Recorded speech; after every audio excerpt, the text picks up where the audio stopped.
입다의 서원과 실행에 대해서 오늘은 같이 말씀을 나눠보겠습니다. 미가서 6장 6절 내가 무엇을 가지고 주 앞에 나아가며 높으신 하나님 앞에서 절을 할까? 내가 번제 헌물과 일련된 송아지를 가지고 그분께 나아갈까? 주께서 수천의 숫양이나 수만의 강물 같은 기름을 기뻐하실까? 내가 내 범죄로 인하여 내 마다들을 내 혼의 죄로 인하여 내 몸에 열매를 드릴까? 오 사람아, 그분께서 선한 것이 무엇인지 내게 보이셨나니 주께서 내게 요구하시는 것은 오직 의롭게 행하고 긍휼을 사랑하며 겸손하게 내 하나님과 함께 걷는 것이 아니냐.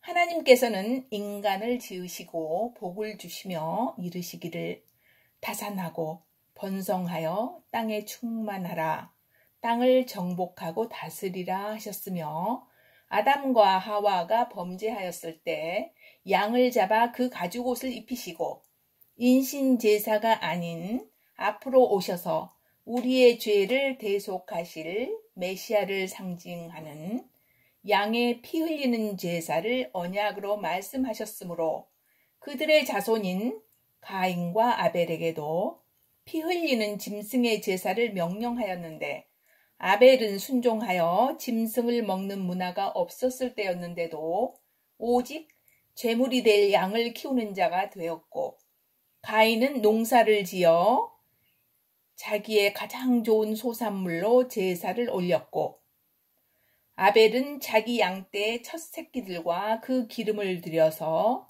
하나님께서 간합하셨고, 가인 것은 받지 않으심으로 화가 난 가인에게 하나님께서 말씀하시기를 자기 자신의 불로 제사함은 죄의 욕망이며 죄가 문 앞에 엎드려 있다고 하셨고 스스로 죄를 다스리라고 말씀하셨습니다. 입다는 6년을 이스라엘을 다스린 사사였는데 그 이름의 뜻은 하나님께서 여시다라는 뜻입니다. 입다는 길르앗이 창녀에게서 낳은 아들로 본처의 아들들이 쫓아내어 돕 땅에서 비슷한 처지의 잡류들과 거하고 있었었는데, 암몬이 쳐들어왔으므로 힘이 없던 이스라엘의 장로들이 그를 모셔다가 지도자를 삼았는데, 앞서 사사였던 에훗, 바락, 기드온같이 다른 신을 거부하고 하나님을 경외하며 섬긴 자였고, 전쟁을 걸어온 암몬족의 왕에게 보낸 사자를 통하여 이스라엘을 대변하고 불의를 행하여 쳐들어온 그들에게 사자후를 바라는 것을 보면 그는 하나님의 행하심의 역사를 잘 알고 하나님을 의지하는 자인 것을 볼 수 있습니다. 사사기 11장 29절에는 주의 영이 입다에게 임하였고 전쟁에 임하는데, 입다가 서원하여 주께서 암몬 자손을 틀림없이 내 손에 넘겨주시면 개선하고 올 때에 누구든지 내 집문에서 나를 첫 번째로 영접한 자를 번제 헌물로 드리겠다고 기도합니다. 사사기 17장 6절에는 그때에는 이스라엘의 왕이 없으므로 사람마다 자기 눈에 옳은 것을 행하였더라 라고 되어 있고, 타락한 이스라엘도 이방인의 행위에 동참하여 우상들에게 인신제사를 흔하게 드리던 때였지요. 하나님께서는 이스라엘에게 가나안 족속이나 다른 족속들이 행하는 인신제사나 장자를 자기 자신들에게 드린 것 같이 하지 말라고 누누이 말씀하셨고 금하셨으며, 대신 짐승의 피 흘리는 제사를 주셨던 것입니다. 애굽 땅에서 그들을 구해내실 때 애굽인들의 힘의 근원인 장자를 치셨고, 이스라엘 편에서는 힘의 근원인 장자를 보존하셨음에도 불구하고 타락한 그 시대의 조류에 편성하여 하나님의 마음을 상하게 해드렸고, 하나님은 인명을 중시하고 여자와 어린아이의 생명을 중시하시며 마귀의 세력은 하나님을 닮은 모든 생명을 미워하고 사망으로 이끄는데 그들이 동참한 것입니다. 사사기에는 그때 이스라엘이 다시 주의 눈앞에 악을 행하여 바알들과 여신인 아스다롯과 시리아의 신들과 시돈의 신들과 모압의 그모스 신들과 암몬 자손의 몰록 신들과 블레셋 사람들의 다곤 신을 섬기고 온갖 신들을 섬기며 주를 버려 그분을 섬기지 아니하므로 블레셋과 암몬 자손의 손에 그들을 파하심으로 전쟁과 압제하에 시달렸는데 또 암몬 족속이 치러옴으로 입다를 우두머리 사사를 삼은 것입니다. 입다는 암몬족을 물리치고 전쟁에서 대승리를 하고 돌아오는데 무남 동료 외딸이 작은 북을 가지고 춤을 추며 마중을 나옵니다. 처음 마중 나온 자를 번제 헌물로 드리겠노라고 서원했는데 종 대신 하나밖에 없는 귀한 외동딸이 나온 것입니다. 이스라엘 민족에게 대가 끊어지는 것은 죽음을 의미합니다. 그래서 형이 후손이 없이 죽으면 그 동생이 형수에게 들어가 대를 이어주어야 하는 형제 계대법 또는 계대 상속법이 있어서 그 동생도 후사 없이 죽으면 그 막내가 들어가 의무를 다해야 됩니다.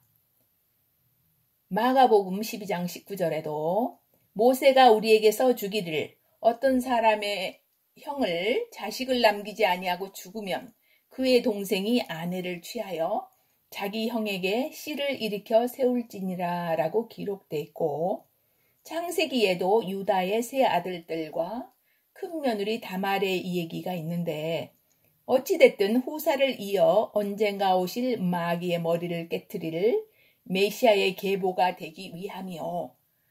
땅도 없어지지 않고 그 이름을 이어가기 때문에 대를 잇는 것이 매우 중요합니다.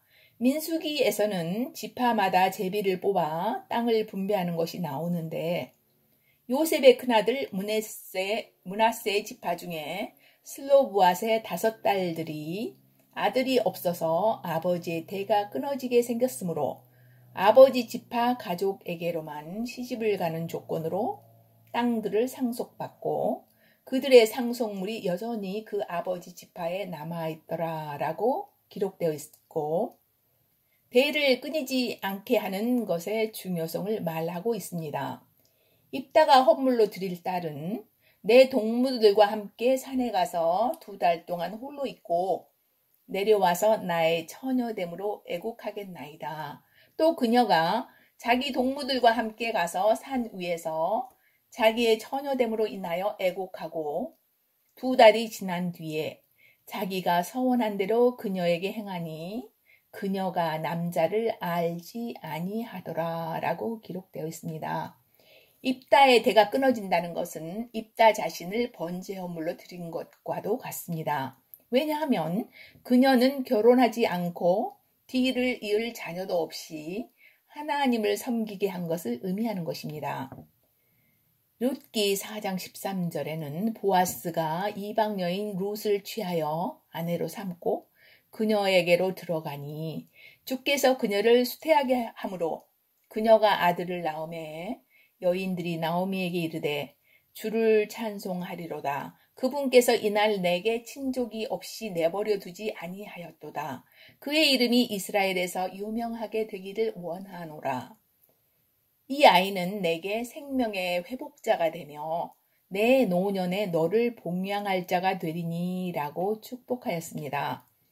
이방인들과 암몬, 바벨론 족속들은 전쟁을 할 때 인신제사를 드리고 전쟁이 수세에 몰리는 상황에서는 왕이 될 태자를 그들의 신에게 바쳐서 사람들의 사기를 도두어 전세를 역전시키기도 하였고 바벨론 왕이 2길의 머리 곧 길이 나누는 곳에 서서 점을 쳤고 화살을 빛나게 하여 형상들에게 묻고 인신제사의 희생물의 간을 보며 전쟁점을 치곤 하였으나 이스라엘 하나님께서는 인신제사를 절대 금하셨습니다. 민수기 30장 2절에는 모세의 율법에 사람이 죽게 서원하거나 자기 혼을 속박하기로 서약하거든 자기 말을 깨지 말고 자기 입에서 나온 대로 다 행할지니라 하셨고, 그러나 한 집에 사는 아버지가 딸을 또는 남편이 아내를 허락하지 않으면 무효가 되고 용서가 된다고 하였습니다. 암몬 왕에게 합당하게 반격하는 그의 이스라엘의 역사와 지식을 볼 때 입다가 이것을 모를 리가 없을 것입니다. 길르앗 여인들은 매년 입다의 딸의 처녀됨으로 인하여 대가 끊긴 것 때문에 4일씩 애곡하였다고 합니다. 입다가 6년을 다스리는 동안 마지막 승전을 에브라임과의 싸움이었고, 그의 자손이 없으므로 그의 사후에 그가 다스린 족속들은 뿔뿔이 헤어지게 되었습니다. 하나님은 수천의 수양이나 수만의 강물 같은 기름도 기뻐하지 아니하시고, 마귀에게 속한 우상을 섬기는 자들처럼 자기의 범죄로 인하여 몸의 열매나 마다들을 불로 지나가게 하시는 것을 금하시고, 오히려 우리에게 생명이신 그분의 마다들 예수 그리스도를 선물로 주셨으며, 참으로 예수 그리스도가 십자가에서 죽어주시고 부활하시고 승천하셨으므로 우리로 하여금 아들을 삼으시고 오직 우리로 의롭게 행하며 겸손하게 성령님의 인도하심을 따라 동행하는 것을 요구하고 계심을 미가서를 통해서 말씀하시며, 선하신 그분의 선한 부르심과 우리를 사랑하심을 말씀하고 있습니다. 세세 영원토록 우리의 사랑과 존귀를 받으시기에 합당한 삼위일체 하나님 아버지께 깊은 감사를 드립니다. 감사합니다.